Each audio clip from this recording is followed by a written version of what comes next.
ప్రకాశం జిల్లా మార్కాపురం పట్టణంలోని మల్లారెడ్డి కాలనీ వద్ద గుండ్లకమ్మ నదిలో చిక్కుకున్న గేదెలను రక్షించడానికి రెవెన్యూ ఫైర్ సిబ్బంది ఎన్డీఆర్ఎఫ్ టీంలు రక్షించాయి. రెస్క్యూ ఆపరేషన్లో రెవెన్యూ ఫైర్ సిబ్బంది ఎన్డీఆర్ఎఫ్ టీంలు 12 గేదెలలో 11 గేదెలను సురక్షితంగా బయటకు తీసుకొచ్చారు.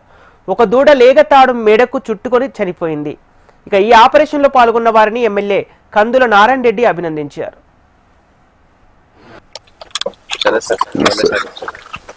కష్టపడి వచ్చినటువంటి భారీ వర్షాల వల్ల తీవ్రమైనటువంటి నష్టం జరిగింది. అందులో భాగంగానే ఈ గుండ్లకమ్మలో 12 పశువులు ఇరక్కపోయినాయి. ఈ 12 పశువులను రక్షించేదానికి 36 గంటలుగా మా రెవెన్యూ సిబ్బంది, ఫైర్ సిబ్బంది మరియు ఎన్డీఆర్ఎఫ్ టీము వీళ్ళందరూ కూడా ఎడతెరిపి లేకుండా శ్రమించడం జరిగింది. కానీ ఎట్టకేలకు ఈ రోజు మార్నింగ్ సుమారు 11 వాటిని సేవ్ చేశారు. ఒకటి చనిపోయింది, ఒకటి కూడా దూడ, చిన్న దూడ.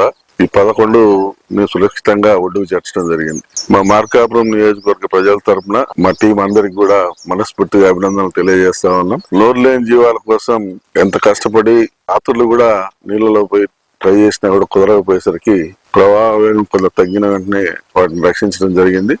ఇది ఒక రకంగా మా టీం అందరం సాధించినటువంటి సక్సెస్ గా మేము అభినందించుకోవాలి. Thank you.